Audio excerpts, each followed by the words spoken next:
Let me ask you something brutal. How many times have you known exactly what you needed to do? Had the perfect plan laid out in front of you and then done absolutely nothing? How many dreams have died not because you didn't know what to do, but because you simply couldn't force yourself to do it?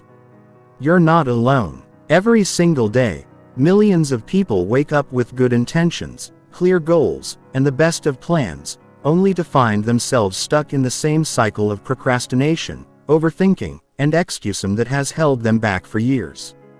They know what they should be doing. They understand the steps. They have the knowledge. But when it comes to actually taking action, something inside them shuts down. This isn't a book about motivation. Motivation is a lie. It's unreliable. It's temporary. And it's the reason why most people fail. This is about something far more powerful. The science and psychology of forcing yourself to take action even when you don't feel like it, even when you're scared, and even when every fiber of your being wants to stay comfortable. What you're about to learn will fundamentally change how you approach any goal, any challenge, any dream you've been putting off. You'll discover why willpower fails, why motivation is a trap, and most importantly, how to build an internal system that forces you to take action automatically, consistently, and relentlessly. By the time you finish this audiobook, you will never again wonder why you can't seem to follow through. You'll have the tools, the frameworks, and the psychological understanding to become someone who executes without hesitation, who moves forward despite fear, and who turns ideas into reality faster than you ever thought possible. Chapter 1. The Action Crisis. That's destroying lives. We are living through the greatest action crisis in human history. Never before have so many people had access to so much knowledge, so many opportunities, and so many tools for success, yet remained completely paralyzed when it comes to taking meaningful action. This isn't about being lazy or unmotivated. This is about a fundamental breakdown in our ability to bridge the gap between knowing and doing. Think about it. You can learn anything online. You can start a business from your bedroom. You can connect with anyone in the world. You can access the accumulated wisdom of humanity with a few clicks. Yet depression, anxiety, and feelings of being stuck are at all-time highs. Why? Because access to information without the ability to act on it is torture. The modern world has created the perfect storm for action paralysis. We're overwhelmed by choices, distracted by endless entertainment, and conditioned to seek comfort over challenge. Our brains, which evolved for immediate survival, are now bombarded with abstract goals, long-term thinking, and delayed gratification requirements that they simply weren't designed to handle. Most people blame themselves for their inability to take action. They think they're weak, lazy, or just not cut out for success. But the truth is far more complex, and ultimately far more hopeful. The inability to take consistent action isn't a character flaw. It's a predictable result of how our brains work, how our environment is designed, and how we've been conditioned to think about action itself. Your brain is not your friend when it comes to taking action. It's designed to keep you safe, comfortable, and alive. Taking action, especially meaningful action that could lead to significant change, represents uncertainty and risk. Your brain interprets this as danger and activates every possible mechanism to keep you where you are.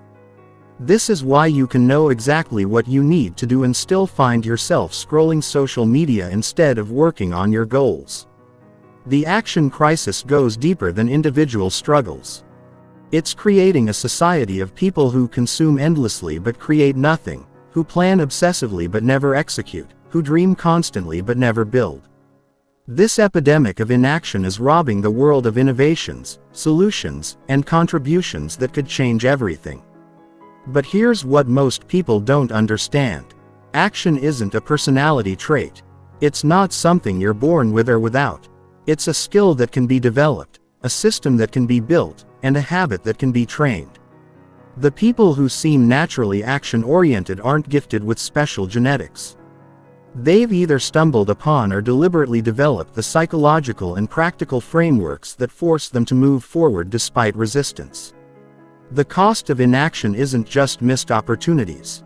It's the slow death of your potential, the gradual erosion of your self-respect, and the compound effect of regret that builds with every day you don't take the actions you know you should take. Every moment you spend knowing what to do, but not doing it. You're training your brain that you're someone who doesn't follow through.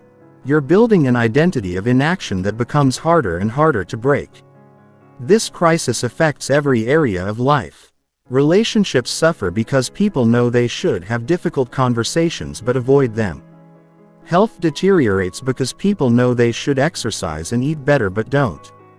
Careers stagnate because people know they should take risks and pursue opportunities but choose comfort instead. Dreams die because people know they should start working toward them but never take the first step. The solution isn't more motivation, more inspiration or more planning. The solution is understanding the mechanics of action, the psychology of resistance and the systems that force forward movement even when your brain is screaming at you to stop. What you're about to learn will give you the power to override your brain's default programming and become someone who acts with purpose, consistency, and unstoppable momentum. Chapter 2. Why motivation is your enemy. The biggest lie you've been told about success is that you need to feel motivated to take action. This lie has destroyed more dreams, killed more potential, and created more frustration than almost any other piece of conventional wisdom. Motivation is not your friend. It's not reliable, it's not sustainable, and it's definitely not the foundation upon which successful people build their lives. Motivation is an emotion, and like all emotions, it's temporary, unpredictable, and largely outside of your conscious control. Basing your action on motivation is like basing your financial future on lottery tickets. Sometimes it works, but it's not a strategy you can count on. Yet, this is exactly what most people do. They wait to feel motivated before they take action and then wonder why they can't maintain consistency in their efforts. The motivation trap works like this. You get excited about a goal. The excitement feels good, so you mistake it for sustainable drive. You take some initial action while the feeling lasts. Then inevitably the feeling fades. When it does, you assume something is wrong. You think you've lost your passion, that maybe this goal wasn't right for you or that you just don't have what it takes. So you stop. Then you wait for motivation to strike again, creating a cycle of sporadic effort that guarantees mediocre results. Successful people don't rely on motivation. They rely on systems, habits, and psychological frameworks that force them to take action regardless of how they feel. They understand that action creates motivation, not the other way around. When you take action first, especially when you don't feel like it, you prove to yourself that you're capable of more than your emotions suggest. This creates genuine confidence and momentum that motivation alone can never provide. The motivation industry has convinced millions of people that they need to be inspired to take action. Motivational speakers, videos, and books provide a temporary high that feels like progress, but actually prevents real progress. They give you the emotional satisfaction of growth without requiring the work of growth. You feel like you've accomplished something just by consuming the content, which reduces your actual motivation to take action. This is why people can watch hours of motivational content, read dozens of self-help books, and attend multiple seminars while their lives remain exactly the same. They're getting their emotional needs met through consumption rather than creation. They're experiencing the feelings of progress without making actual progress. It's emotional junk food that provides temporary satisfaction but no real nourishment. The dependence on motivation also creates what psychologists call learned helplessness. When you repeatedly wait for motivation to take action, you train your brain to believe that action is only possible when you feel a certain way. This makes you a slave to your emotions and weather patterns of your mood. You become someone who can only function when conditions are perfect, which means you rarely function at all. Real action happens in spite of how you feel, not because of how you feel. The most important actions you'll ever take will happen when you're tired, scared, uncertain, or completely unmotivated. These are the moments that separate the successful from the average. Anyone can take action when they feel good. Only the exceptional take action when they feel terrible. The alternative to motivation is something far more powerful. Commitment to a system. When you commit to a system rather than relying on feelings, you remove emotion from the equation. You don't ask yourself if you feel like doing something. You simply do it because it's part of your system. This eliminates the internal negotiation that wastes mental energy and creates opportunities for excuses. Professional athletes don't wait to feel motivated to train. They train because it's Tuesday and Tuesday is training day. Professional writers don't wait for inspiration to write. They write because it's 6 a.m. and 6 a.m. is writing time. They've removed the emotional component from the decision-making process and replaced it with automatic behavior. This doesn't mean successful people don't experience low motivation or negative emotions. They absolutely do. The difference is they've developed the ability to act in spite of these feelings rather than because of their absence. They understand that feelings are information, not instructions. They acknowledge their emotions without being controlled by them. The shift from motivation-dependent action to system-dependent action is one of the most liberating changes you can make in your life. It frees you from the exhausting cycle of waiting to feel right before doing what you know you should do. It transforms you from someone who acts sporadically based on internal weather patterns to someone who acts consistently based on predetermined principles. Chapter 3. The Neuroscience of Resistance and How to Override It. Your brain is working against you every time you try to take meaningful action.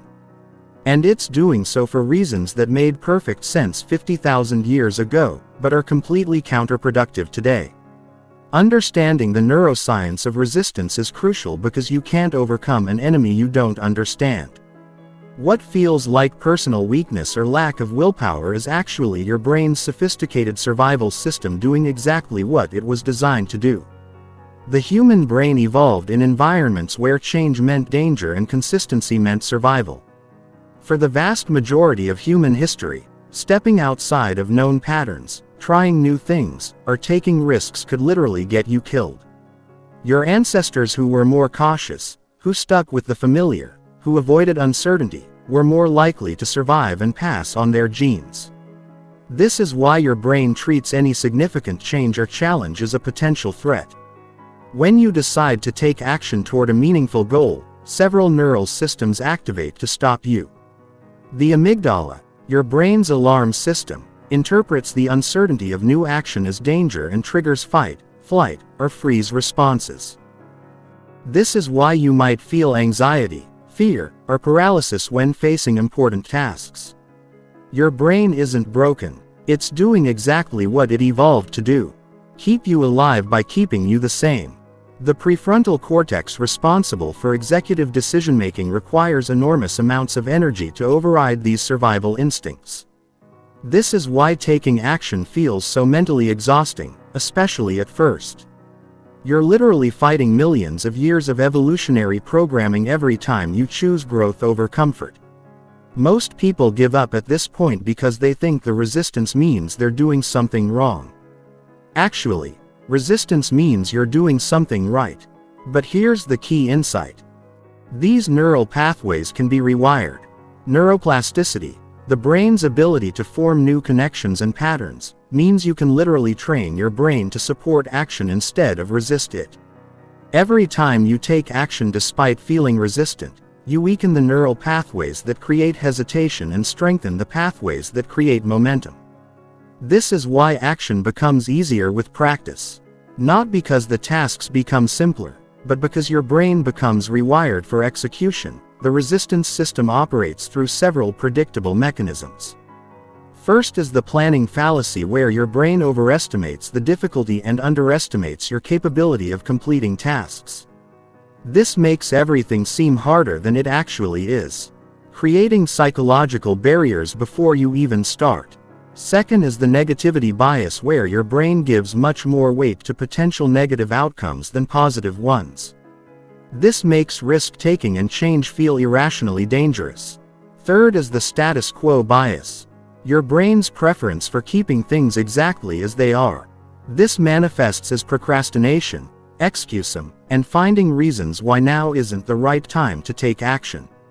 Fourth is analysis paralysis, where your brain keeps you stuck in planning and research mode because thinking about action feels safer than actually taking action.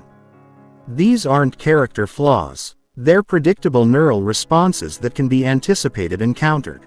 The key to overriding neural resistance is understanding that you don't need to eliminate these feelings to take action. Trying to wait until you feel confident, motivated, or fearless is a trap because these survival systems will always activate when you're doing something meaningful.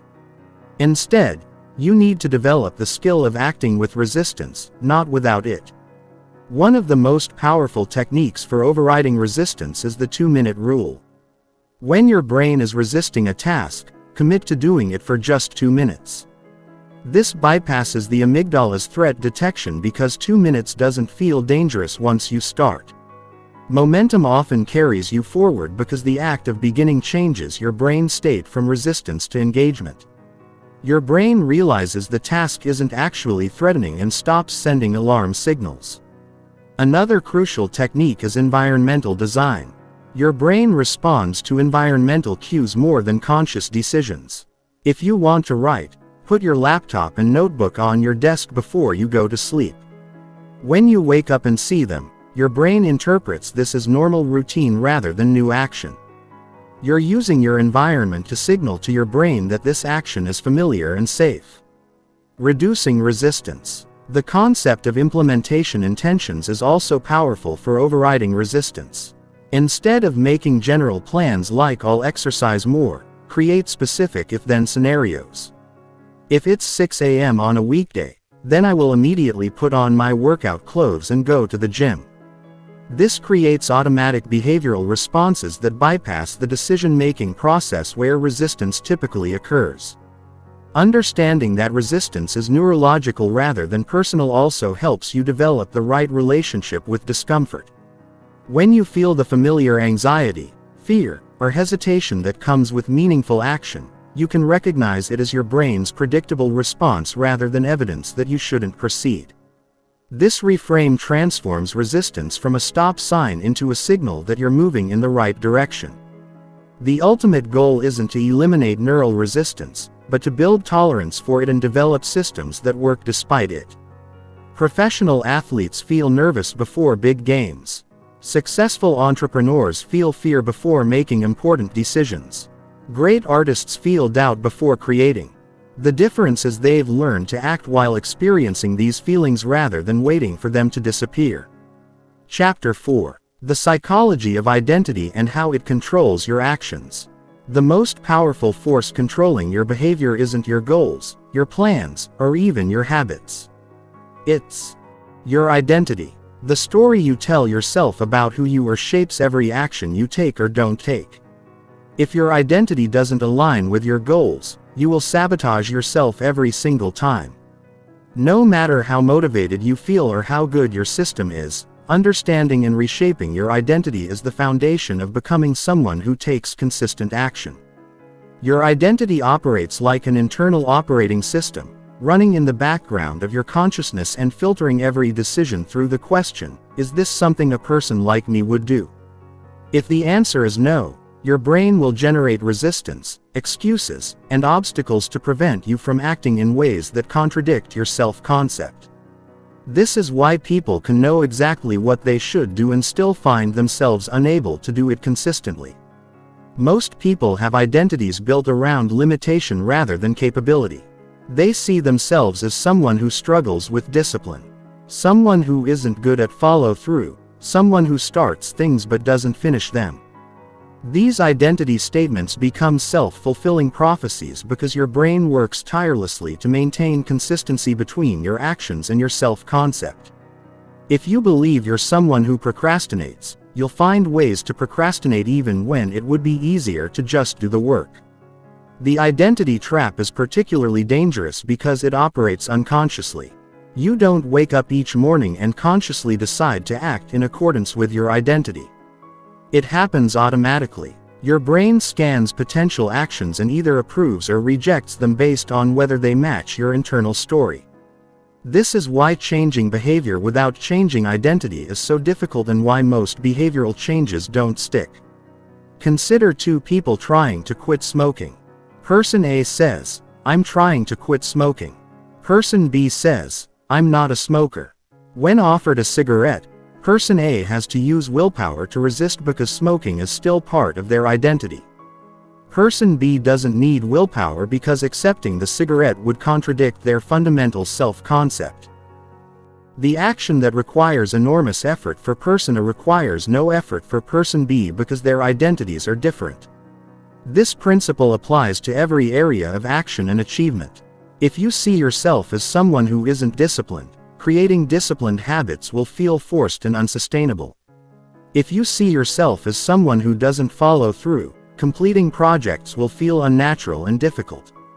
If you see yourself as someone who isn't successful, taking actions that lead to success will create internal conflict and self-sabotage. The good news is that identity isn't fixed. It's malleable and can be consciously reshaped through deliberate action and mental rehearsal. The key is understanding that identity changes through behavior, not the other way around. You don't wait to feel like a disciplined person before acting disciplined. You act disciplined repeatedly until your brain updates its story about who you are. Every action you take is a vote for the type of person you want to become. The most effective way to change identity is through small consistent actions that align with your desired self-concept. If you want to become someone who takes action consistently, start taking small actions consistently. Your brain will notice the pattern and begin updating your identity accordingly. This is why systems that focus on tiny improvements are so powerful. They change who you are at the identity level, which makes larger changes natural and sustainable. Language plays a crucial role in identity formation. The words you use to describe yourself literally shape your self-concept and therefore your actions.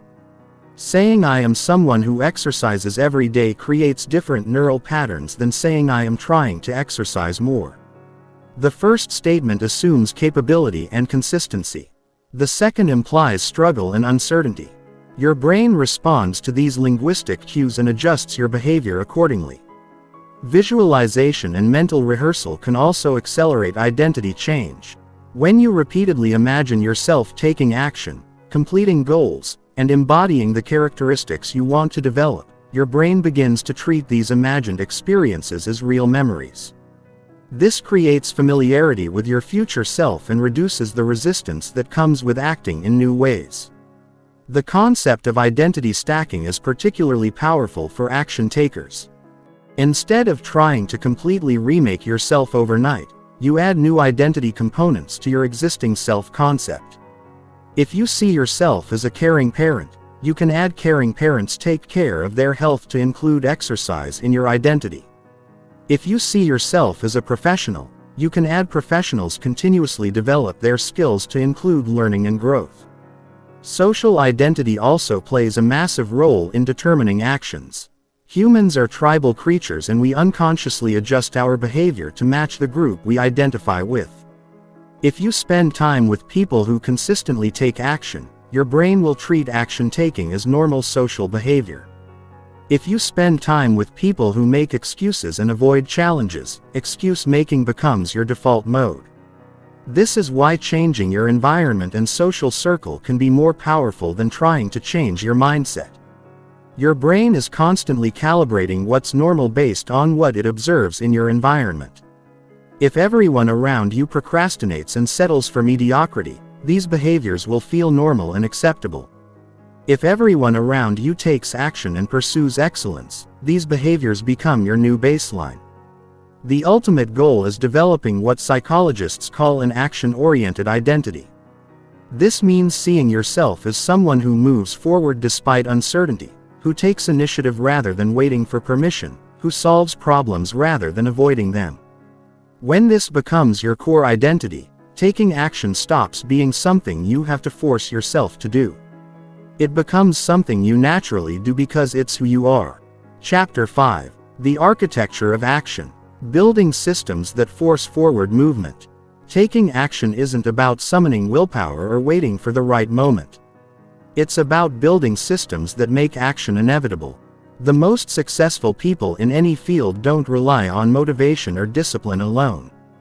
They create environmental, psychological, and practical frameworks that push them forward automatically. Understanding how to build these systems is the difference between sporadic effort and consistent execution. A true action system removes as much decision-making as possible from the equation. Every decision you have to make throughout the day depletes your mental energy and creates an opportunity for resistance to creep in. By designing systems that operate automatically, you preserve your mental resources for the actual work rather than burning them up on whether or not to work. The foundation of any action system is environmental design. Your environment is constantly sending signals to your brain about what actions are normal, expected, and easy. If you want to write every morning, leave your laptop open with your document ready the night before. Your morning brain doesn't have to decide whether to write or figure out how to start. The environment has already made those decisions. If you want to exercise, lay out your workout clothes and put your water bottle by the door. You're using environmental cues to eliminate friction and decision fatigue. Trigger-based systems are incredibly powerful because they leverage your brain's existing pattern recognition abilities. Instead of trying to remember to take action, you link new behaviors to existing routines. After I pour my morning coffee, I will write for 30 minutes. After I finish dinner, I will review my goals for tomorrow. After I sit down at my desk, I will tackle my most important task first. These trigger-action combinations become automatic with repetition. The concept of minimum viable action is crucial for building sustainable systems. Instead of committing to hour-long workouts, commit to putting on your workout clothes. Instead of committing to writing 1,000 words, commit to writing 1 sentence. The goal isn't to do the minimum forever. The goal is to make starting so easy that resistance can't stop you. Once you start, momentum typically carries you further than your minimum commitment. Batch processing is another powerful system design principle. Instead of making decisions about similar tasks throughout the day, batch them into specific time blocks. Check email only at 10 a.m. and 4 p.m. Make all your phone calls on Tuesday afternoons. Write all your content on Wednesday mornings. This reduces decision fatigue and creates focused execution periods where you can maintain flow states. Time-based systems work better than goal-based systems for most people because they're process-oriented rather than outcome-oriented. Instead of saying, "I'll work until I finish this project," say, "I'll work on this project from 9 a.m. to 11 a.m. The first approach can lead to endless tweaking and perfectionism. The second approach focuses on input rather than output, which is what you actually control. Accountability systems are essential because they externalize the pressure to take action. When you're only accountable to yourself, it's easy to negotiate, make exceptions, and rationalize inaction. When you're accountable to others, the social pressure provides additional motivation to follow through. This could be as simple as telling a friend your daily goals or as formal as hiring a coach who checks in on your progress. The two-system approach is particularly effective for complex goals. System 1 handles daily maintenance actions that keep you moving forward consistently. System 2 handles weekly or monthly strategic actions that ensure you're moving in the right direction. For example, System 1 might be writing for an hour every morning. System 2 might be reviewing and adjusting your writing goals every Sunday. Both systems work together to create sustained progress. Failure protocols are often overlooked but essential components of action systems. What happens when you miss a day? What happens when you fall behind? Most people treat failure as evidence that their system doesn't work and abandon it entirely. Effective action systems plan for failure and include specific protocols for getting back on track quickly. The rule might be if you miss one day, you must do a minimum viable action the next day. If you miss 2 days, you must review and adjust your system. Measurement systems provide feedback loops that keep you connected to your progress. What gets measured gets managed, but what gets measured correctly gets optimized. Track input metrics rather than just output metrics. Instead of only tracking pounds lost, track workouts completed. Instead of only tracking income earned, track skills developed and opportunities pursued. Input metrics are under your direct control and lead to output results. Progressive overload principles from strength training apply perfectly to action systems. Start with actions that are almost laughably easy. Then gradually increase difficulty as your capacity grows. If you can barely manage 10 push-ups, don't commit to a 100. If you can barely write for 10 minutes, don't commit to an hour. Build your action capacity gradually and sustainably rather than trying to transform overnight. The concept of system redundancy ensures that your action doesn't depend on any single factor. If your morning writing session depends only on your alarm clock working, you're vulnerable to oversleeping. If it also depends on your coffee maker being ready and your laptop being charged, you have multiple failure points. Instead, build redundant triggers and backup plans that keep your system working even when individual components fail. Energy management is more important than time management for sustainable action systems. Design your systems around your natural energy patterns rather than fighting against them. If you're most creative in the morning, schedule your most important creative work. Then if you're most energetic in the evening, that's when you should tackle challenging tasks. Working with your biology rather than against it makes action feel easier and more natural. Recovery and renewal must be built into any sustainable action system. Humans aren't machines, and systems that don't account for rest, reflection, and renewal inevitably lead to burnout. Schedule downtime just as deliberately as you schedule work time. Plan for breaks, vacations, and less intense periods.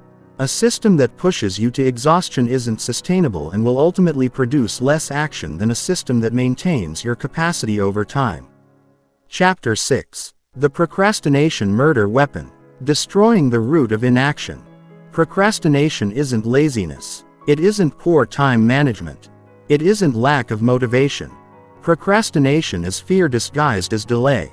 It's your brain's sophisticated method of protecting you from the possibility of failure, judgment, or discomfort by simply avoiding the situation entirely. Understanding this distinction is crucial because you can't solve a problem you've misdiagnosed. Most people try to overcome procrastination with productivity tips and time management techniques when what they really need is fear management and psychological reconditioning. The procrastination cycle works like this. You have a task that matters to you. Because it matters, there's pressure to do it well. This pressure activates your brain's threat detection system, which interprets the possibility of failure as danger. To protect you from this perceived danger, your brain generates resistance in the form of distraction, rationalization, and avoidance. You then engage in substitute activities that provide immediate gratification without risk, temporarily relieving the psychological pressure while ensuring that the original task remains undone. This cycle is insidious because the temporary relief from substitute activities actually reinforces the avoidance behavior. Every time you choose to check social media instead of working on your project, you're training your brain that avoidance feels better than engagement. You're literally conditioning yourself to procrastinate by rewarding the behavior with immediate pleasure and relief from discomfort. The perfectionism component of procrastination is particularly destructive. Many procrastinators are actually perfectionists who would rather not try than risk producing something imperfect. They tell themselves they're waiting for the right time, the right mood, or the right circumstances, but what they're really doing is avoiding the vulnerability that comes with putting imperfect work into the world. This creates an impossible standard where nothing is ever good enough to justify starting. Analysis paralysis is another common form of procrastination where endless research and planning replace actual execution. The procrastinator convinces themselves they need more information, more preparation, or more certainty before they can begin. This feels productive because learning and planning are activities, but they become procrastination when they're used to avoid the risk and discomfort of real action. The key to destroying procrastination is understanding that you don't overcome it by eliminating the underlying fears. You overcome it by acting in spite of the fears. The goal isn't to feel confident before you start. The goal is to start before you feel confident. This requires a fundamental shift in how you relate to discomfort and uncertainty. The 5-minute rule is devastatingly effective against procrastination because it bypasses the fear response entirely. When you commit to working on something for just 5 minutes, the task doesn't feel threatening enough to trigger avoidance behaviors. 5 minutes isn't long enough to fail significantly or produce something embarrassingly bad. But 5 minutes is long enough to create momentum. And momentum is procrastination's greatest enemy. Implementation intentions are another powerful weapon against procrastination. Instead of making vague commitments like "I'll work on my project later," create specific if-then plans. If it's 2:00 p.m. and I'm at my desk, then I will open my project file and work for exactly 15 minutes. This removes the decision-making process that procrastination exploits and creates automatic behavioral responses. The concept of productive procrastination can also be useful when managed correctly. Instead of fighting procrastination entirely, you can redirect it toward less important but still valuable tasks. If you're avoiding your main project, have a list of secondary tasks ready. This way, even when you're procrastinating on your primary goal, you're still being productive and maintaining forward momentum. Environmental manipulation is crucial for procrastination destruction. Remove as many barriers to starting as possible and add barriers to procrastination activities. If you procrastinate by browsing the internet, use website blockers during your work hours. If you procrastinate by watching TV, unplug it and put the remote in another room. Make procrastination harder and action easier by designing your environment to support your goals rather than your avoidance patterns. The procrastination emergency protocol should be activated when you catch yourself in avoidance mode. First, acknowledge what's happening without judgment. Say, "I notice I'm procrastinating," rather than "I'm such a lazy person." Second, identify the fear driving the avoidance. Are you afraid of failure, judgment, discomfort? Third, commit to the smallest possible action. Open the document. Write one sentence. Make one phone call. Fourth, focus only on starting, not finishing. You can always stop after you start, but you can't continue if you never begin. Time boxing is particularly effective for chronic procrastinators because it provides both structure and escape routes. Commit to working on your task for a specific time period, say 20 minutes, and give yourself permission to stop when the time is up. This reduces the psychological weight of the task because you're not committing to completion, just to engagement. Most of the time you'll find that starting is the hardest part and you'll continue working past your time limit. The procrastination paradox is that the things we avoid most are often the things that would improve our lives most dramatically. The tasks we procrastinate on are usually the ones with the highest stakes, the greatest potential impact, and the most significant consequences for our future. This means that overcoming procrastination isn't just about productivity. It's about claiming your life back from fear and taking control of your destiny. Breaking the procrastination habit requires consistent practice of acting despite discomfort. Every time you take action when you don't feel like it, you're building what psychologists call distress tolerance. You're training your nervous system to handle uncertainty, imperfection, and potential failure without automatically defaulting to avoidance. This is a skill that compounds over time and eventually makes action your default response rather than procrastination. Chapter 7. The Momentum Machine. How to generate unstoppable forward motion. Momentum is the closest thing to magic in personal development. When you have momentum, actions that normally require enormous effort feel effortless. Decisions that usually paralyze you become obvious. Progress that typically takes months happens in weeks. Understanding how to generate and maintain momentum is the difference between struggling through life and flowing through it with purpose and power. Newton's first law of motion applies perfectly to human behavior. Objects at rest tend to stay at rest, and objects in motion tend to stay in motion. When you're stuck in inaction, Every movement feels difficult because you're fighting against inertia. But once you're moving, maintaining that movement becomes natural because momentum carries you forward. The key is understanding how to overcome initial resistance and generate enough speed to reach the momentum threshold. Most people misunderstand momentum. They think it's about doing big things consistently. But momentum actually comes from doing small things consistently. Big actions are impressive but often unsustainable. Small actions seem insignificant but create the compound effect that builds into unstoppable force. A person who writes 1 page every day will generate more momentum and accomplish more than someone who writes 20 pages once a month. The momentum equation has 3 components: frequency, consistency, and progression. Frequency means taking action often enough to maintain forward motion. Daily action builds more momentum than weekly action. Weekly action builds more momentum than monthly action. Consistency means taking action regardless of circumstances, mood, or motivation. Progression means gradually increasing the difficulty or intensity of your actions over time. Starting rituals are essential for momentum generation because they create predictable triggers that initiate action automatically. A starting ritual might be as simple as clearing your desk, making a cup of coffee, and opening your project file. The specific actions matter less than their consistency and their signal to your brain that it's time to shift into action mode. Professional athletes have elaborate pre-game rituals, not because they're superstitious, but because rituals create psychological momentum. The concept of minimum effective action is crucial for momentum building. This is the smallest action you can take that still moves you toward your goal. If your goal is to write a book, your minimum effective action might be writing 1 sentence. If your goal is to get fit, your minimum effective action might be doing 1 push-up. The point isn't to only do the minimum forever. The point is to ensure that you never break your momentum by having an action that's so small it's impossible to skip. Momentum stacking involves linking new actions to existing momentum streams.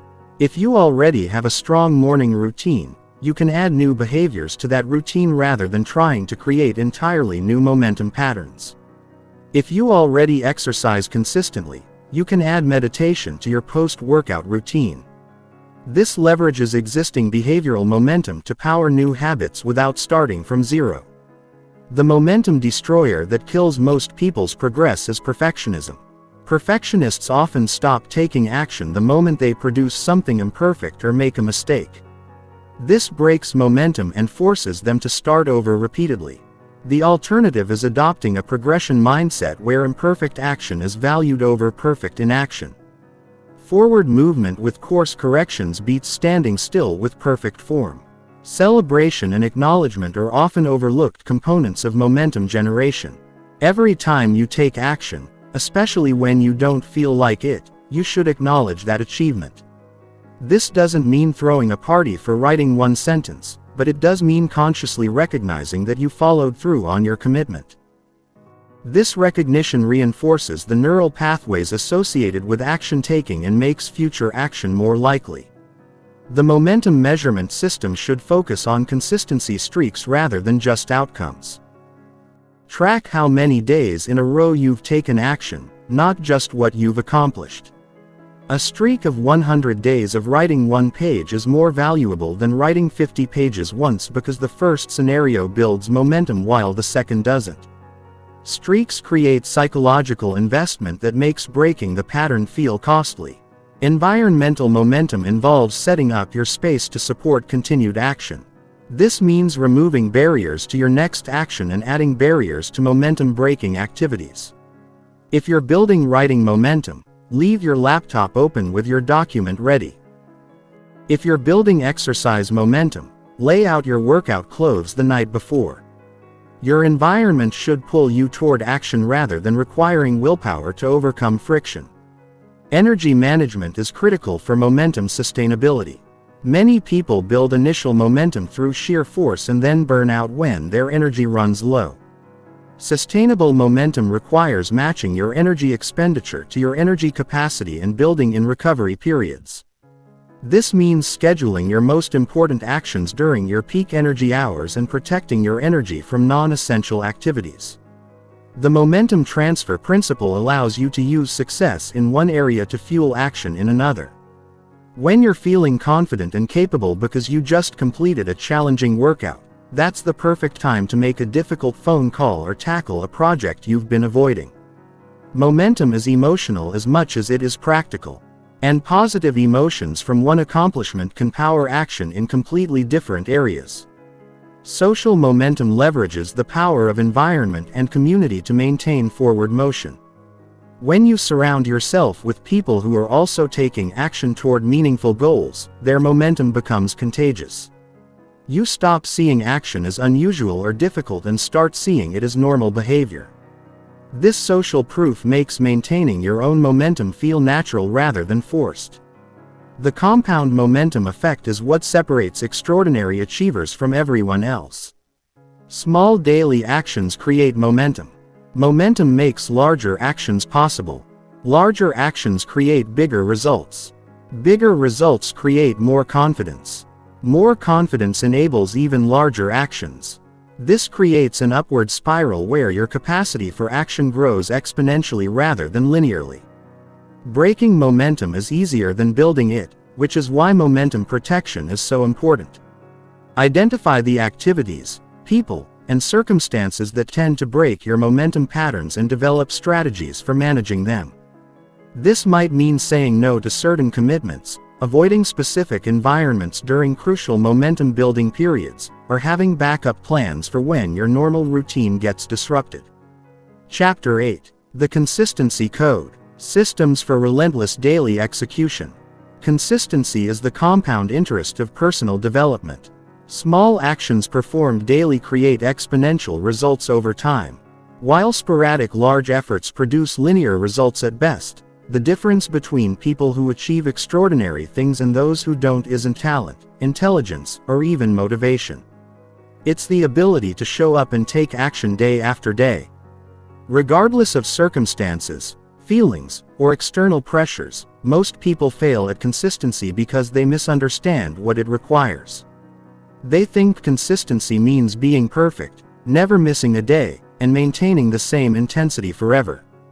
This perfectionist approach to consistency guarantees failure because it doesn't account for the reality of human limitations, changing circumstances, and natural energy fluctuations. True consistency is about persistence, not perfection. The foundation of sustainable consistency is the minimum viable commitment. This is the smallest action you can take that still moves you toward your goal and that you can realistically perform every single day, even on your worst days. If you want to build a writing habit, your minimum viable commitment might be writing 50 words.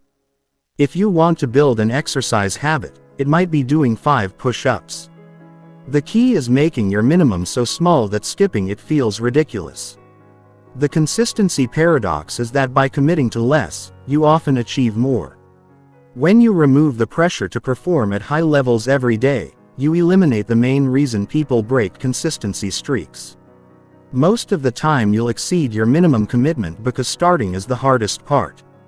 But on difficult days, you can honor your commitment with minimal effort and maintain your streak. Identity-based consistency is more powerful than goal-based consistency because it focuses on who you're becoming rather than what you're achieving. Instead of saying I want to write a book, say I am a writer and writers write every day. Instead of saying I want to lose weight, say I am someone who takes care of their health and healthy people exercise regularly. This identity-based approach makes consistency feel natural rather than forced. The consistency tracking system should be visible, simple, and emotionally engaging. A basic calendar where you mark each day you complete your action is often more effective than complex tracking apps. The visual representation of your streak creates psychological momentum and makes breaking the pattern feel costly. The longer your streak, the more invested you become in maintaining it. Environmental consistency involves creating the same conditions for your actions as much as possible. This might mean working at the same desk, exercising at the same time, or following the same preparation routine. Consistency of environment reduces decision fatigue and creates automatic triggers that initiate action without requiring conscious thought. Your brain learns to associate specific environments with specific behaviors. The consistency protocol for missed days is crucial because everyone will occasionally break their streak. When this happens, the key is to get back on track immediately rather than using the missed day as an excuse to abandon the habit entirely. The rule should be if you miss one day, you must take action the next day no matter what. If you miss 2 days in a row, you must examine and adjust your system because something isn't working. Buffer habits create consistency insurance by giving you multiple ways to maintain your streak. If your main goal is to exercise for 30 minutes, your buffer habits might be doing 10 minutes of stretching or taking a 15-minute walk. These alternatives ensure that you can maintain your identity as someone who moves their body daily even when circumstances prevent your preferred workout. Seasonal consistency acknowledges that your capacity and circumstances change throughout the year. Instead of trying to maintain exactly the same routine year-round, build flexibility into your system. You might write for an hour in the winter when you have more indoor time and 30 minutes in the summer when you're more active outdoors. The key is maintaining the daily action while adapting the intensity to your current situation. The consistency compound effect creates exponential rather than linear progress. Day 1 might feel insignificant.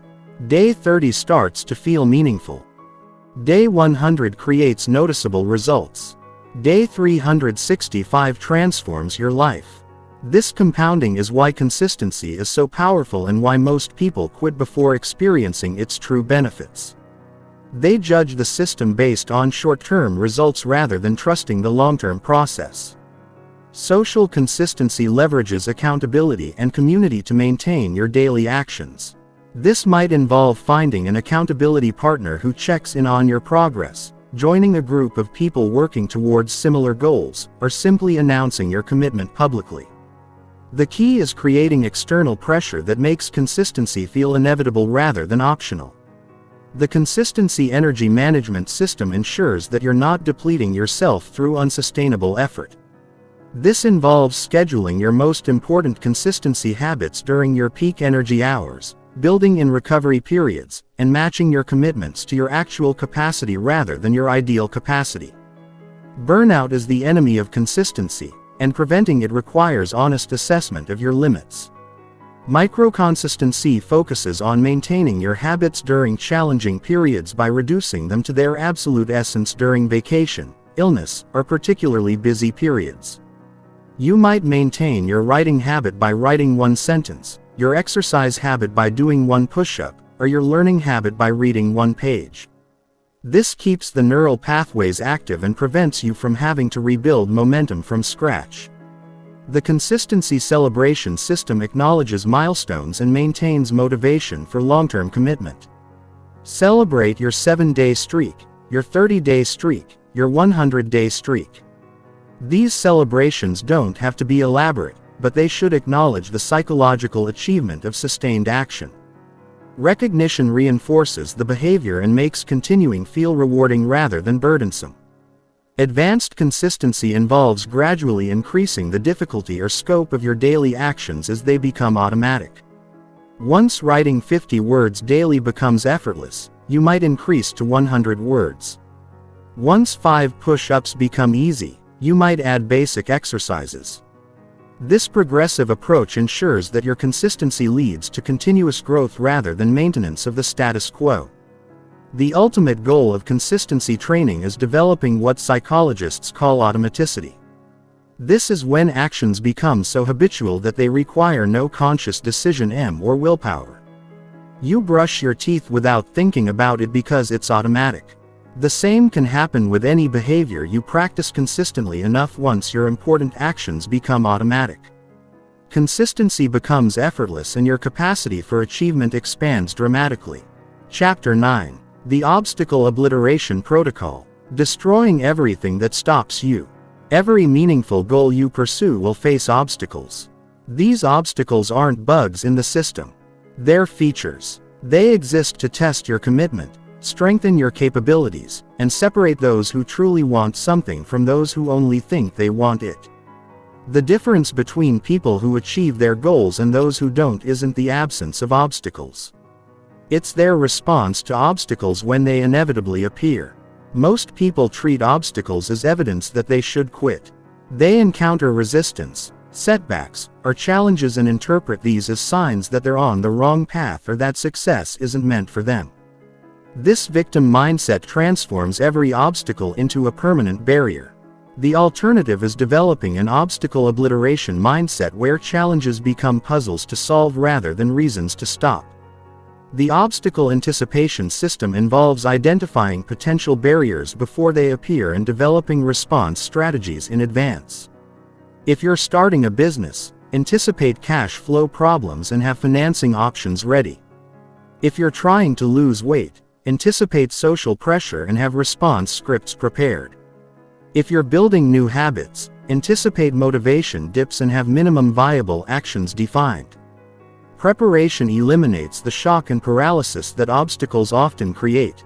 Internal obstacles are often more dangerous than external ones because they're invisible and operate through self-sabotage. These include limiting beliefs, fear of success, imposter syndrome, and perfectionism. Internal obstacles convince you that you're not capable, not worthy, or not ready for the success you're pursuing. They operate through subtle mental resistance that feels like your own thoughts and therefore seems valid and true. The limiting belief audit involves identifying and challenging the thoughts that constrain your actions. Write down every reason you give yourself why you can't achieve your goal. Then examine each reason critically. Is it actually true? Is it always true? What evidence contradicts it? What would be possible if it weren't true? Most limiting beliefs collapse under honest examination because they're based on outdated information or fear rather than current reality. External obstacles include time constraints, financial limitations, lack of resources, other people's resistance, and environmental barriers. While these obstacles are real, they're rarely insurmountable. They require creative problem solving, resource acquisition, or strategic pivoting rather than abandonment of the goal. External obstacles test your resourcefulness and commitment, but they don't determine your ultimate success or failure. The resource multiplication strategy transforms obstacles into opportunities by forcing creative solutions. When you can't afford professional equipment, you learn to create with basic tools, which often leads to more innovative approaches. When you don't have connections, you develop relationship-building skills. When you don't have time, you learn efficiency and prioritization. Obstacles force you to develop capabilities you wouldn't otherwise need. The pivoting protocol activates when your current approach isn't working despite sustained effort. Pivoting doesn't mean quitting. It means adjusting your strategy while maintaining your commitment to the ultimate goal. If direct application doesn't work, try teaching the skill to others. If starting your own business seems impossible, develop entrepreneurial skills within your current job. If writing a novel feels overwhelming, start with short stories.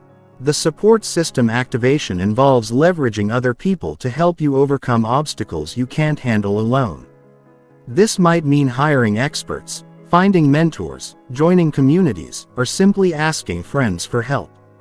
Many people fail because they try to overcome every obstacle independently. When collaboration and assistance could provide easier solutions, pride and independence become obstacles themselves when they prevent you from accessing available help. The emotional obstacle management system addresses the feelings that obstacles create: frustration, discouragement, anger, and hopelessness. These emotions are normal responses to challenges, but they become problems when they prevent continued action. The key is acknowledging these feelings without being controlled by them. Feel frustrated, then take the next action anyway. Feel discouraged, then show up tomorrow regardless. The persistence versus futility distinction is crucial for obstacle navigation. Persistence means continuing to work toward a goal despite obstacles and setbacks. Futility means continuing to use ineffective approaches despite repeated failure. The difference is adaptation. Persistent people modify their strategies while maintaining their commitment. People trapped in futility repeat the same approaches while expecting different results. The obstacle reframe technique transforms barriers into opportunities by changing your interpretation of challenges. Instead of seeing obstacles as problems, see them as training for the person you need to become to achieve your goal. Every obstacle that develops your problem-solving skills, resilience, and creativity is actually preparing you for success. The bigger your goal, the bigger the obstacles you'll need to overcome, and therefore, the more you'll grow in the process. The compound obstacle effect means that overcoming one obstacle often makes you stronger for the next one. Each challenge you successfully navigate builds your confidence, skills, and resilience. This is why people who achieve extraordinary things often seem to attract even more obstacles. They're not unlucky. They're operating at levels where bigger challenges are normal and they've developed the capacity to handle them. Emergency obstacle protocols should be prepared for moments when obstacles feel overwhelming. This might involve taking a strategic break to regain perspective, seeking immediate support from your network, or temporarily reducing your commitments to focus on the most critical obstacle. Having predetermined responses prevents obstacles from creating panic and poor decision-making. The obstacle elimination hierarchy helps prioritize which barriers to address first. Level 1 obstacles can be removed through simple action: making a phone call, doing research, acquiring a skill. Level 2 obstacles require strategic planning and sustained effort: building relationships, accumulating resources, developing expertise. Level 3 obstacles require fundamental changes: relocating, changing careers, transforming your identity.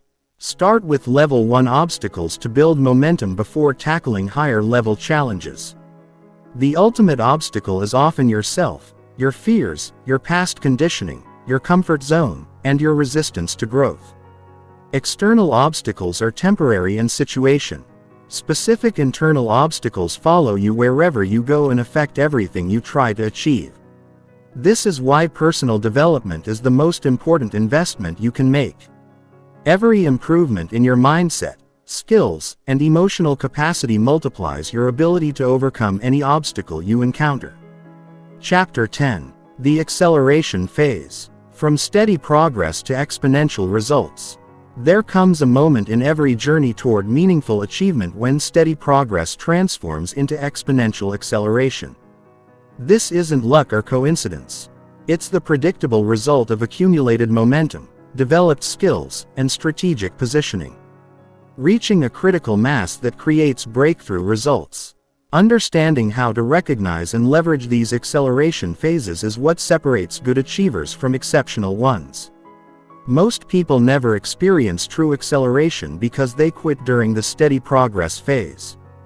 They mistake linear improvement for lack of progress and abandon their efforts just before exponential results begin. The acceleration phase often feels like sudden overnight success to outside observers, but it's actually the natural outcome of sustained effort reaching a tipping point where small improvements create disproportionately large results. The compound action principle drives acceleration by creating feedback loops where your results enable even greater results.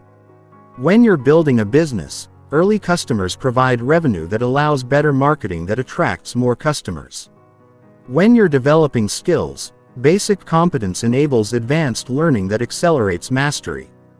When you're building relationships, initial connections introduce you to better connections. Each cycle amplifies the next. System leverage points create acceleration opportunities by identifying the smallest changes that produce the largest improvements.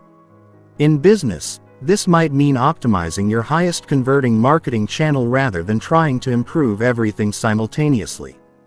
In personal development, this might mean focusing on the keystone habit that automatically improves multiple areas of your life. Finding and exploiting these leverage points transforms effort into results exponentially. The acceleration mindset shift involves transitioning from incremental thinking to exponential thinking. Instead of asking how can I improve by 10%, start asking how can I improve by 10 times. This forces you to consider completely different approaches, strategies, and possibilities. Linear improvements require more effort. Exponential improvements require different thinking and often less effort applied in higher leverage ways. Network effect acceleration occurs when your connections and relationships begin working together to create opportunities you couldn't access individually. This happens when you've built enough relationships that introductions become automatic, referrals become frequent, and collaborative opportunities emerge naturally. The network itself becomes a force multiplier that accelerates your progress beyond what individual effort could achieve. Skill stack acceleration develops when seemingly unrelated abilities combine to create unique competitive advantages. A programmer who learns marketing becomes more valuable than someone who's only a programmer or only a marketer. A salesperson who develops analytical skills can identify patterns that purely intuitive salespeople miss.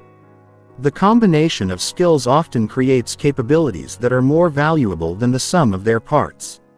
The reinvestment acceleration strategy involves consistently putting your results back into the system that created them.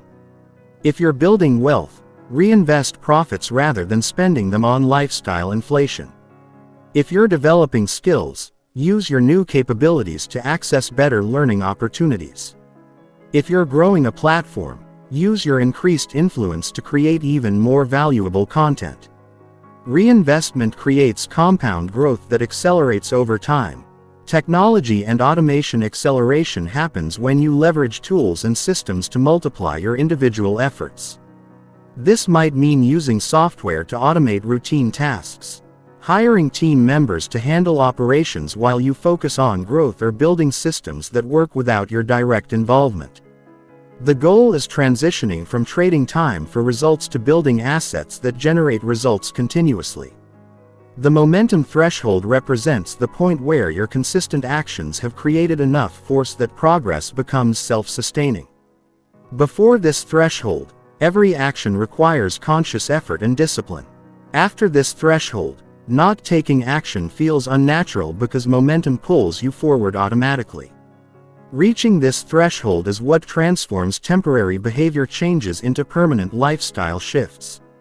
Strategic positioning acceleration involves deliberately placing yourself in environments, relationships, and opportunities where success becomes more likely and more rapid.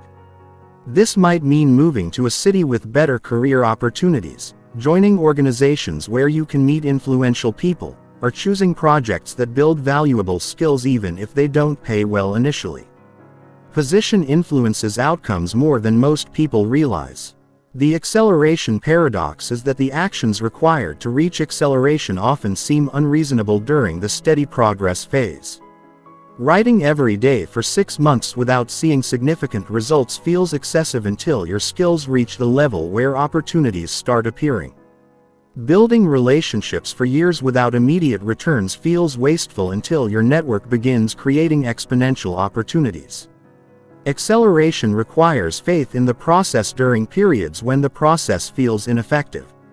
Crisis-driven acceleration sometimes occurs when obstacles or failures force rapid adaptation and innovation. What initially seems like setbacks can become catalysts for breakthrough thinking and dramatic improvement. Job loss can accelerate entrepreneurship. Health problems can accelerate lifestyle optimization. Relationship endings can accelerate personal development. The key is recognizing crisis as an acceleration opportunity rather than just a problem to survive. Measurement during acceleration phases requires different metrics than during building phases.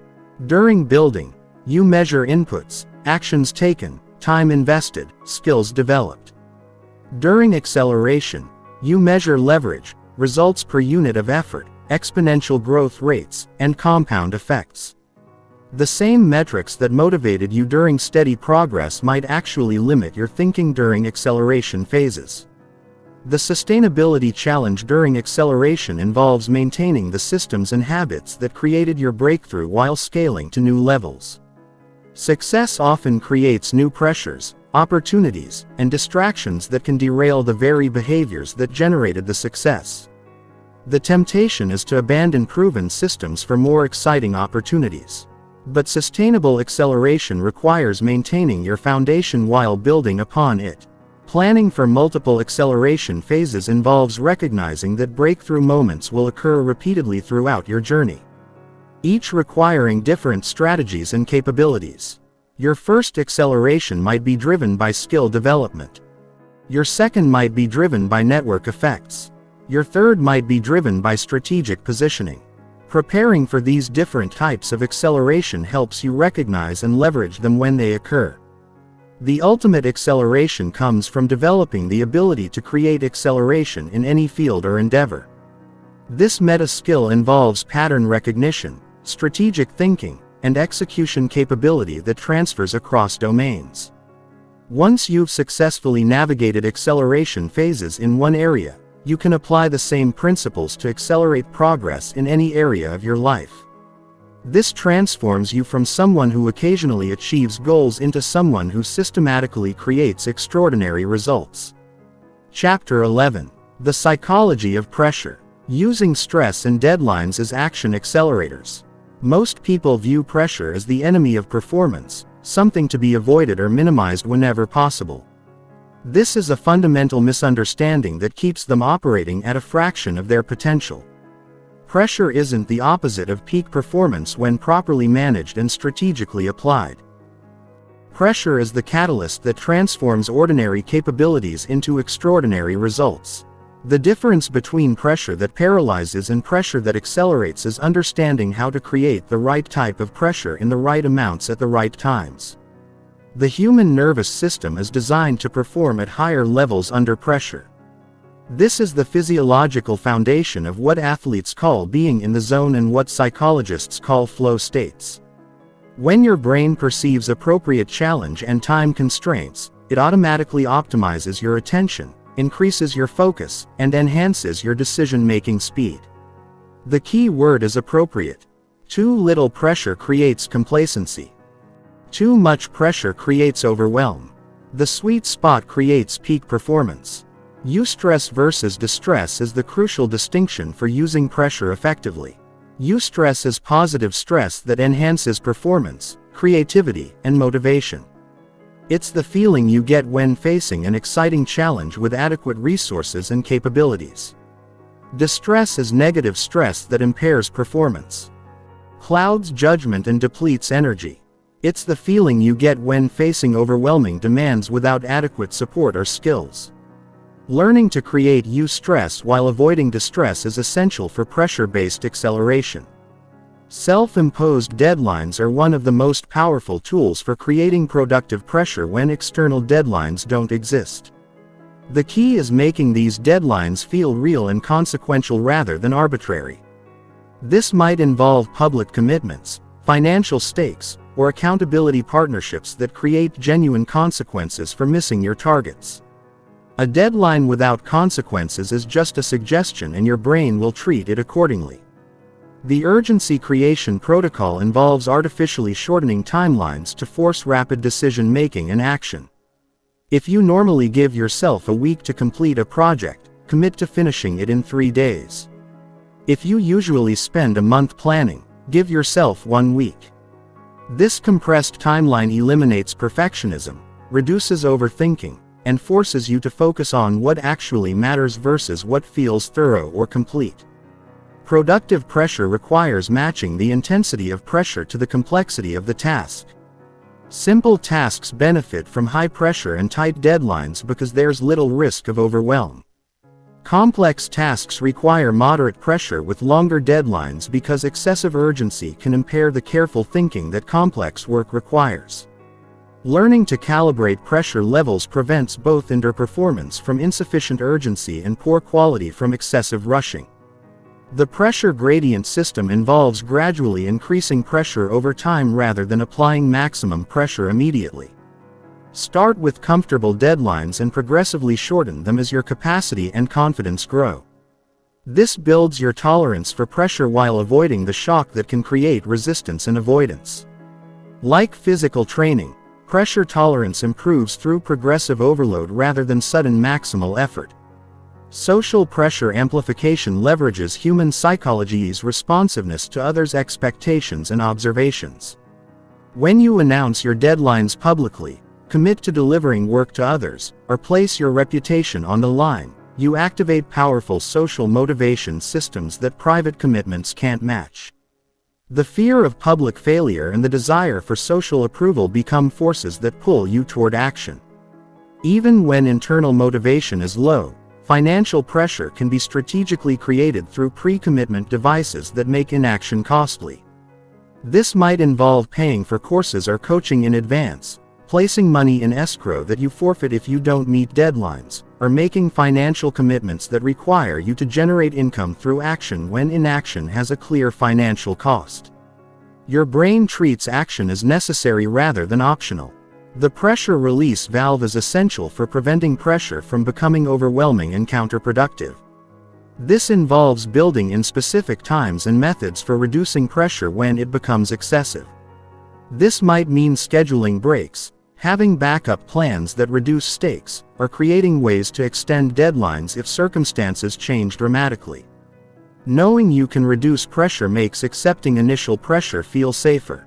Pressure-induced focus works by forcing your brain to eliminate non-essential activities and thoughts. When you have limited time to accomplish something important, your attention automatically filters out distractions and zeroes in on what matters most. This is why some people are most productive right before deadlines, even though they've had weeks to work on the project. The pressure creates the focus that makes rapid progress possible. The artificial scarcity principle creates pressure by limiting available options or resources. If you give yourself unlimited time to make a decision, you might deliberate forever. If you give yourself unlimited budget for a project, you might overcomplicate it unnecessarily. By artificially constraining your options, you force creative problem solving and rapid decision making that often produces better results than unlimited resources would. Deadline psychology involves understanding how your brain responds to different types of time constraints. Hard deadlines with severe consequences create different mental states than soft deadlines with minor consequences.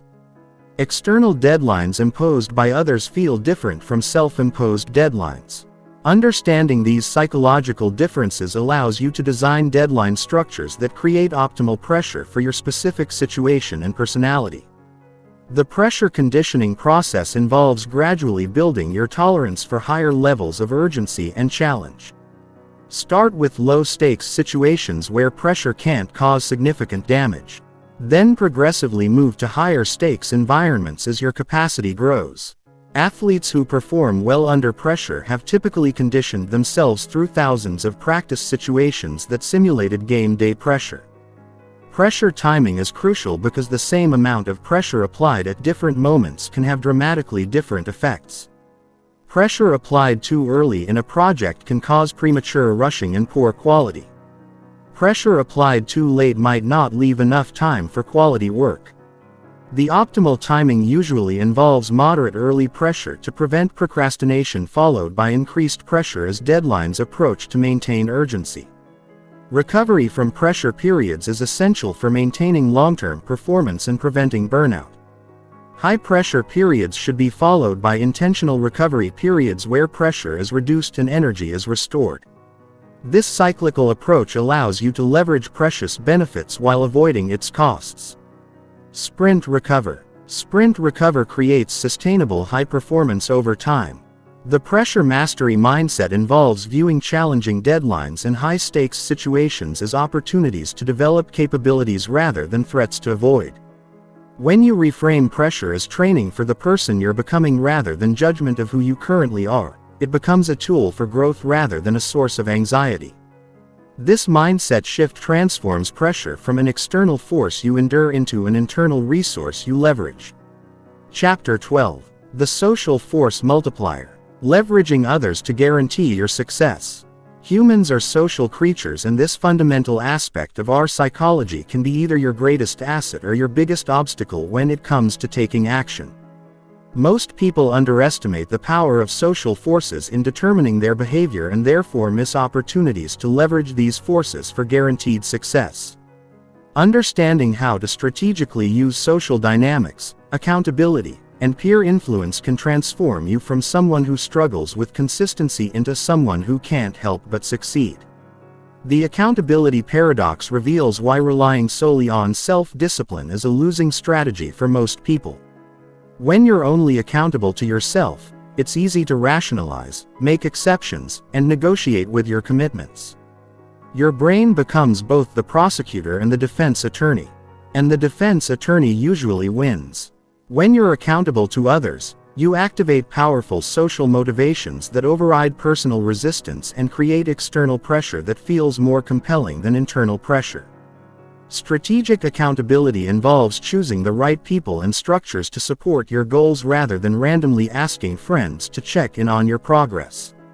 Effective accountability partners share similar ambition levels, have complementary skills or knowledge, and understand the importance of both support and honest feedback. They're invested in your success, but not so emotionally attached that they'll enable your excuses or minimize your failures.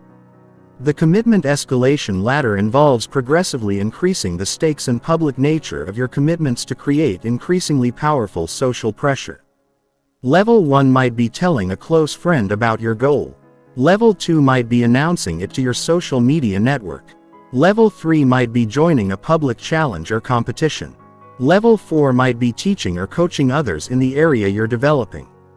Each level increases the social cost of giving up and the social rewards for following through. Peer influence works at a subconscious level that's more powerful than conscious motivation. When you consistently spend time with people who take action, solve problems, and pursue challenging goals, these behaviors become normalized in your mind. Your brain treats the behavior of your peer group as evidence of what's normal and expected, automatically adjusting your own behavior to match. This is why changing your environment often produces more dramatic changes than trying to change your mindset. The mastermind principle leverages collective intelligence and mutual accountability to accelerate individual progress. In a properly structured mastermind group, each member commits to specific goals and regularly reports their progress to the group.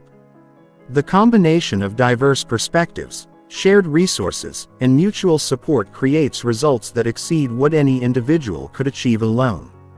The key is ensuring all members have similar commitment levels and complementary strengths. Competition psychology can be strategically used to drive action even if you're not naturally competitive. This doesn't require formal competitions or aggressive rivalry. It can be as simple as tracking your progress alongside others, working towards similar goals, or participating in friendly challenges with peers. The presence of others pursuing similar objectives often activates subtle competitive instincts that increase effort and consistency without creating unhealthy pressure.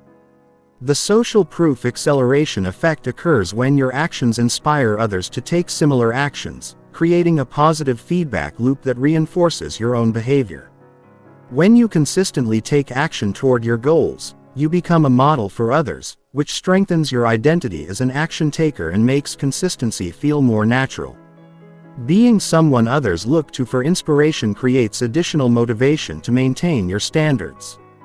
Collaborative accountability involves partnering with others who have complementary goals or skills to create mutual support systems.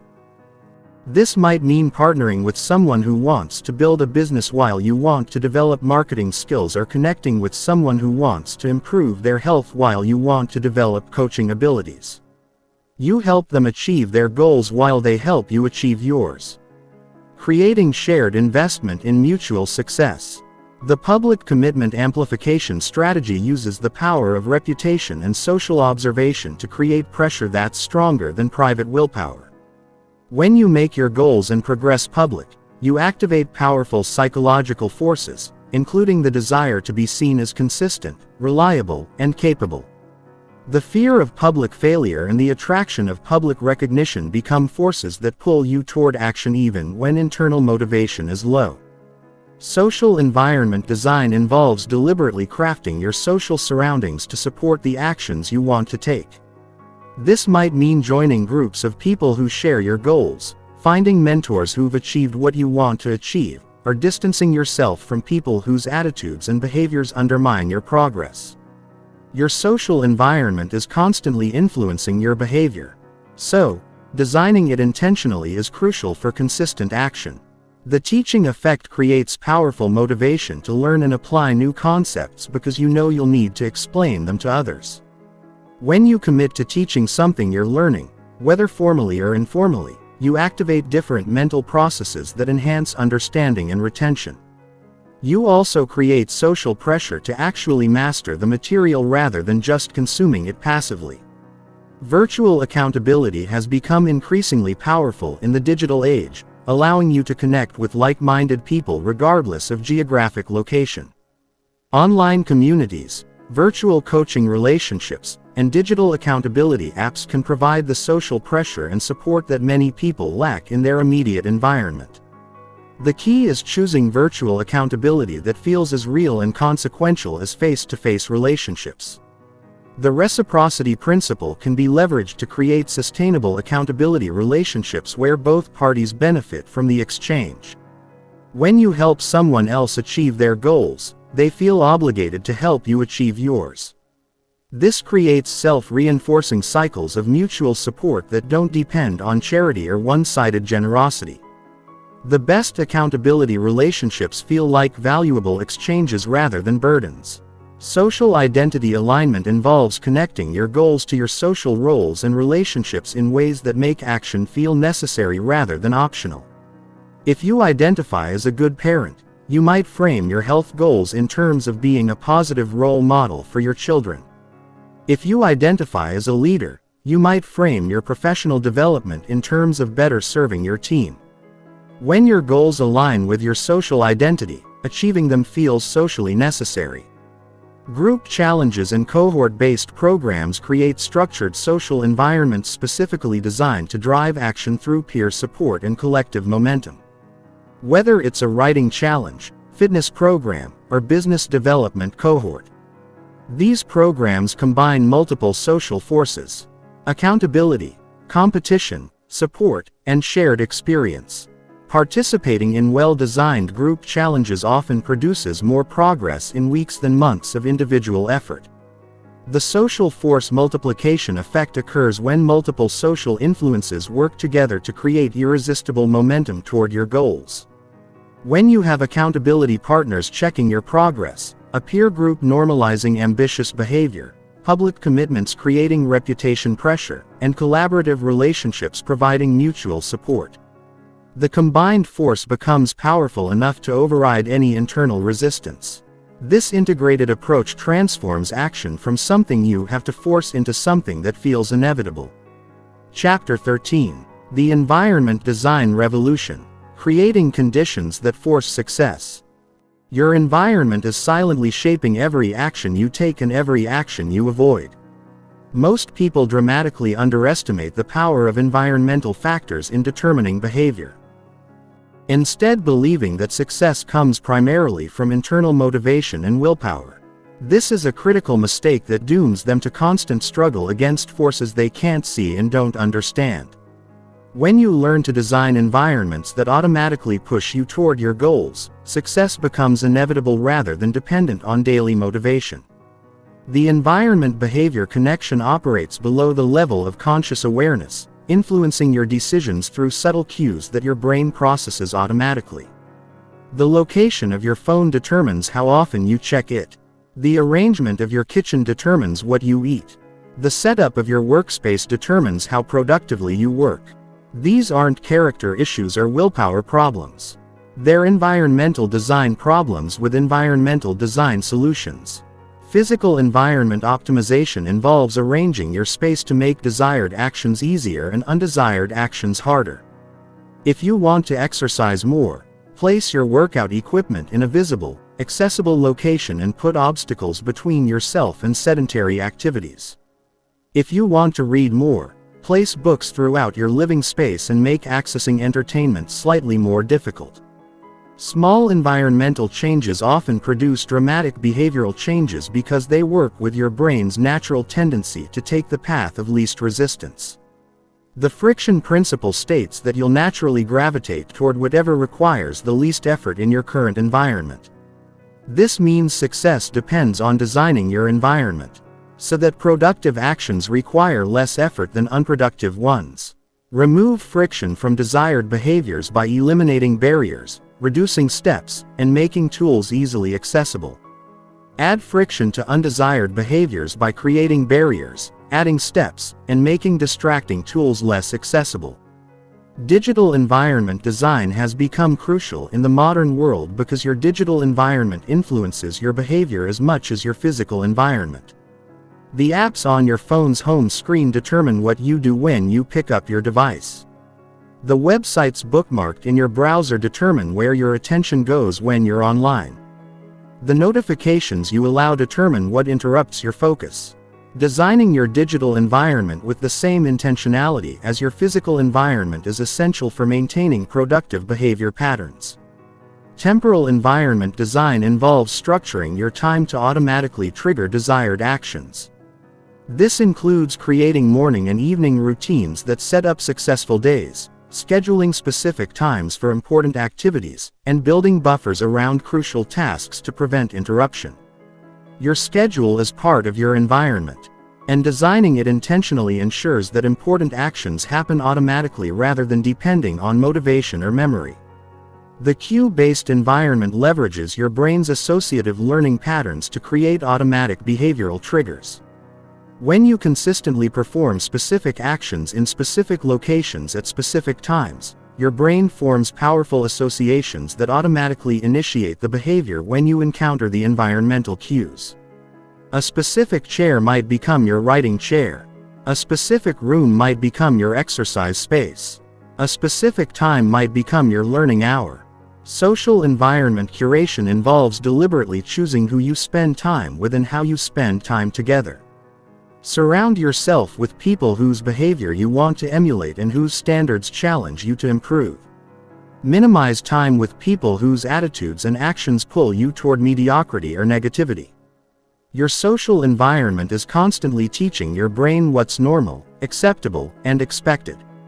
So, designing it intentionally is crucial for long-term success. Information environment control determines what ideas, perspectives, and knowledge influence your thinking and decision-making. The books you read, podcasts you listen to, and content you consume literally shape your mental models and worldview. Designing an information environment that exposes you to high-quality thinking, successful strategies, and inspiring examples automatically improves your own thinking and behavior patterns. The environment reset protocol involves periodically auditing and optimizing your environment to ensure it still supports your current goals. As your objectives evolve, your environment needs to evolve with them. This might mean rearranging your workspace for a new project, updating your social circle as you develop new interests, or modifying your daily routines as your priorities change. Environmental design isn't a one-time activity, but an ongoing optimization process. Constraint-based design uses limitations to create focus and prevent decision fatigue. Instead of having unlimited options, constrain your environment to support specific actions. Keep only healthy food in your house if you want to eat better. Have only work-related materials in your office if you want to focus better. Limit your wardrobe to reduce decision fatigue. Constraints feel limiting but actually create freedom by eliminating distracting choices. The priming environment includes subtle cues that psychologically prepare you for desired actions before you consciously decide to take them. Visual reminders of your goals, inspirational quotes in strategic locations, and objects associated with successful behaviors all serve as environmental primes that influence your mindset and increase the likelihood of productive action. Your environment can literally program your brain for success. Environmental momentum involves designing your space so that one positive action naturally leads to another. If your workout clothes are laid out next to your work materials, completing your exercise makes it easier to transition to focused work. If your healthy meal prep is visible when you open the refrigerator, eating well reinforces your health-focused identity.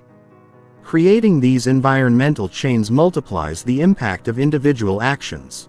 Recovery environment design acknowledges that humans need spaces and times for rest, reflection, and renewal. Creating environments specifically designed for recovery Helps you maintain long-term performance while preventing burnout. This might mean having a specific space for relaxation that's free from work.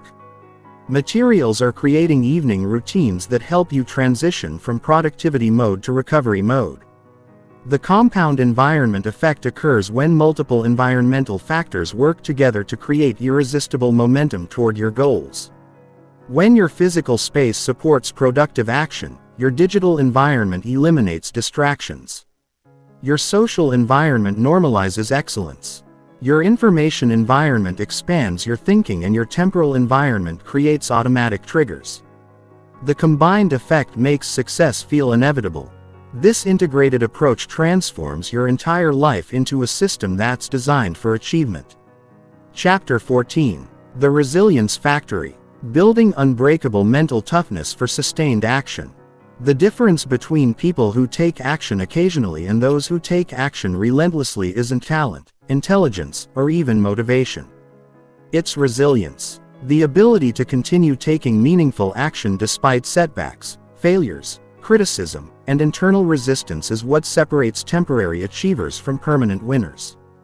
Mental toughness isn't something you're born with. It's something you build through deliberate practice and systematic exposure to challenges that strengthen your psychological capacity. Most people misunderstand resilience as the ability to avoid being affected by difficulties. True resilience isn't about not feeling pain, disappointment, or frustration. It's about feeling these emotions fully while continuing to take appropriate action despite them. Resilient people don't experience fewer setbacks than others. They experience setbacks without allowing them to derail their long-term trajectory. They process challenges differently, recover faster, and extract lessons that make them stronger.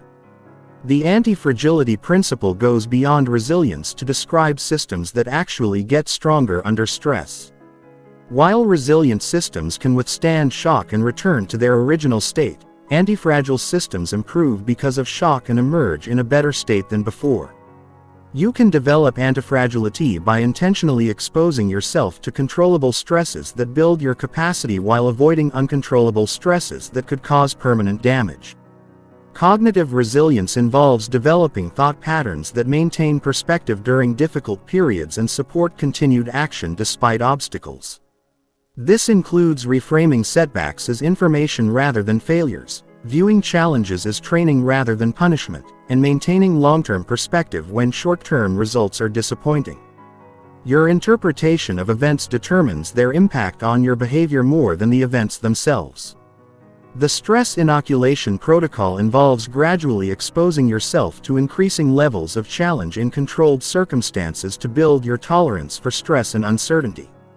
Just as vaccines expose you to small amounts of disease to build immunity, stress inoculation exposes you to manageable amounts of difficulty to build psychological resilience.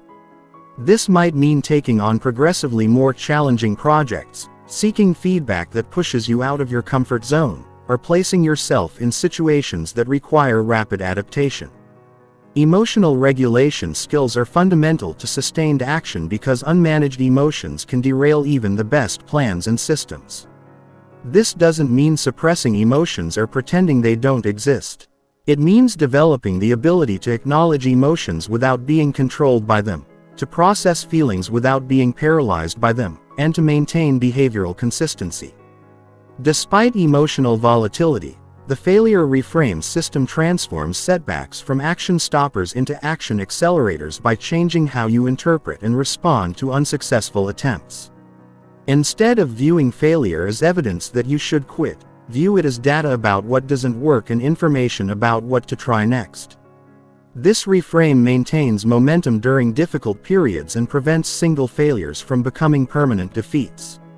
Recovery protocols ensure that you can bounce back quickly from setbacks without losing significant momentum.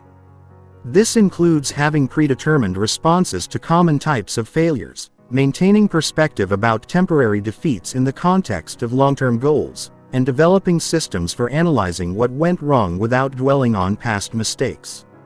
Quick recovery is often more important than avoiding failure entirely. The adaptation advantage involves developing the ability to modify your approach rapidly when circumstances change rather than rigidly sticking to plans that no longer work. Resilient action takers are flexible in their methods while remaining fixed on their objectives. They pivot strategies without pivoting goals, adjust tactics without abandoning vision, and modify systems without losing consistency. Mental toughness training involves deliberately practicing action-taking under increasingly difficult conditions.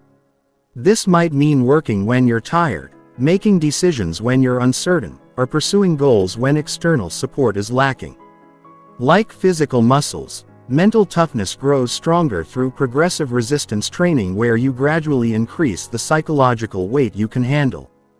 The support system activation strategy ensures that you have multiple sources of encouragement, advice, and assistance available when your individual resources feel depleted. This includes mentors who can provide perspective during difficult periods, peers who can offer encouragement when motivation is low, and professionals who can provide specialized help when problems exceed your current capabilities. Having multiple support sources prevents any single relationship from becoming a critical failure point. Perspective maintenance involves developing the ability to see temporary setbacks in the context of long-term progress and to maintain awareness of your growth even when current circumstances feel overwhelming. This includes keeping records of past successes to review during difficult periods. Maintaining awareness of skills you've developed through previous challenges and remembering that most current problems are temporary rather than permanent. The adversity advantage reframes challenges as opportunities to develop capabilities you wouldn't otherwise need. Every obstacle that forces you to think creatively, every setback that requires you to develop new skills, and every failure that teaches you valuable lessons is actually preparing you for future success. The bigger your goals, the bigger the challenges you'll face, and therefore, the more you'll grow in the process of pursuing them. Energy management during adversity involves maintaining your physical and mental resources during challenging periods rather than allowing stress to deplete your capacity for sustained action. This includes prioritizing sleep and nutrition during difficult times, maintaining exercise routines that support stress management, and protecting time for activities that restore rather than drain your energy. The compound resilience effect occurs when multiple resilience-building practices work together to create psychological strength that's greater than the sum of its parts. When you combine cognitive reframing with emotional regulation, stress inoculation with support systems, and adaptation skills with recovery protocols, you develop comprehensive mental toughness that can handle virtually any challenge without derailing your long-term trajectory. The ultimate goal of resilience building is developing what psychologists call grit. The ability to maintain effort and interest toward long-term goals despite failures, adversity, and plateaus in progress. Grit combines passion and perseverance for long-term objectives and is the single best predictor of success across virtually every domain of human achievement when you develop true grit. Temporary setbacks become irrelevant because your commitment operates at a level that transcends daily circumstances. Chapter 15. The Unstoppable Identity. Becoming someone who can't help but succeed. The ultimate transformation isn't just learning to take action consistently. It's becoming the type of person for whom taking action feels natural, inevitable, and effortless. When action-taking becomes part of your core identity rather than something you have to force yourself to do, you transcend the need for motivation, willpower, and external pressure. You become someone who can't help but succeed because success becomes an automatic expression of who you are rather than something you have to work to achieve. Identity transformation is the most powerful form of personal change, because it operates at the level of self-concept rather than just behavior. When you see yourself as someone who takes action, solves problems, and pursues excellence, these behaviors flow naturally from your sense of self. When you see yourself as someone who struggles with consistency, procrastinates, or settles for mediocrity, these behaviors also flow naturally from your identity. The key is consciously reshaping your identity to align with the person you want to become. The identity behavior loop explains why some changes stick while others don't. Every action you take is a vote for the type of person you believe yourself to be. When you take action despite not feeling like it, you're voting for being someone who follows through. When you avoid difficult conversations, you're voting for being someone who chooses comfort over growth. These votes accumulate over time and eventually determine your identity, which then drives future behavior. Becoming an action-oriented person requires deliberately choosing actions that align with this identity, even when they feel unnatural at first. Start with small actions that clearly demonstrate follow-through. Making your bed every morning. Arriving early to appointments. Completing small commitments exactly as promised. These actions might seem insignificant, but they're building evidence that you're someone who does what they say they'll do. The excellence mindset involves shifting from asking what's the minimum I can do to asking what's the best I can do with my current resources. This doesn't mean perfectionism or working excessive hours. It means bringing full attention and effort to whatever you're doing. Whether it's a major project or a routine task, excellence becomes a standard of engagement rather than an outcome you occasionally achieve.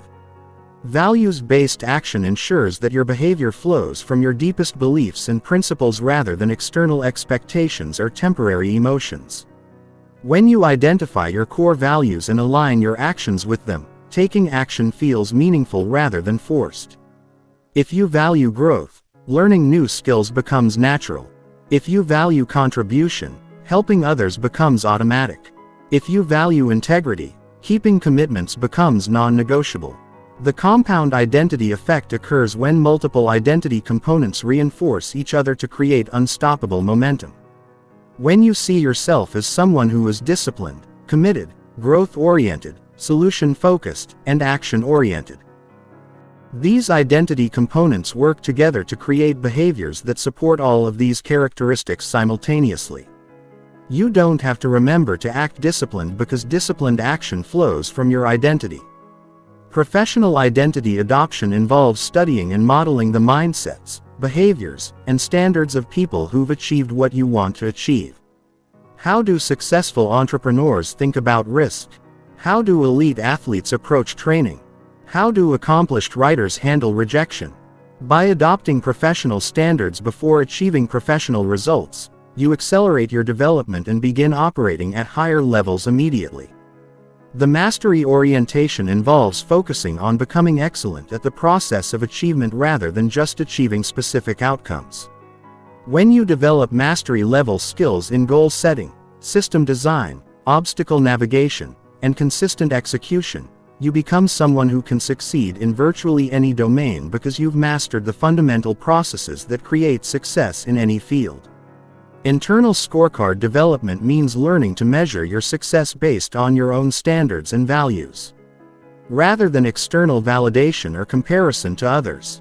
When your sense of achievement comes from living up to your own principles and making progress toward your own goals, you become immune to the motivation effects of criticism, setbacks, and other people's opinions. The contribution identity involves seeing yourself as someone whose actions make a positive difference in the world rather than someone who just pursues personal gain. When you connect your goals to something larger than yourself, taking action feels meaningful rather than selfish. This might mean pursuing financial success to provide for your family, developing skills to solve important problems, or building platforms to share valuable ideas. Legacy thinking expands your time horizon beyond immediate results to consider the long-term impact of your consistent actions. When you think about the person you're becoming through your daily choices and the impact your developed capabilities will have over decades, temporary discomfort and delayed gratification become easier to accept because you're investing in compound returns that will pay dividends for years. The integrated life approach involves aligning all areas of your life around your core identity and values rather than compartmentalizing different roles and behaviors. When your professional actions, personal relationships, health habits, and recreational activities all reflect the same underlying principles, you eliminate internal conflicts and create coherent momentum toward becoming the person you want to be. Unconscious competence represents the ultimate goal of identity transformation. reaching the point where excellent actions happen automatically without conscious effort or decision-making. Just as you brush your teeth without thinking about it, you want to reach the point where taking action toward your goals, solving problems creatively and maintaining high standards become unconscious behaviors that flow from your identity. The exponential return phase occurs when your transformed identity begins creating opportunities, relationships, and results that would have been impossible with your old way of operating. People begin to see you as someone who gets things done and offer you opportunities accordingly. You begin to attract others who share your standards and values. Your reputation becomes a force multiplier that accelerates your progress beyond what individual effort could achieve. The teaching imperative involves sharing what you've learned about action taking and achievement with others who are still struggling with consistency and follow through. Teaching others solidifies your own identity transformation and creates accountability that prevents you from reverting to old patterns. When others look to you as an example of what's possible, maintaining your standards becomes not just personal development, but social responsibility. The ultimate realization is that becoming someone who can't help but succeed isn't about reaching a destination where life becomes easy. It's about developing the capabilities, mindset, and identity that allow you to navigate any challenge, pursue any goal, and create any result you're committed to achieving. When taking action becomes part of who you are rather than something you do, success becomes inevitable because you become unstoppable.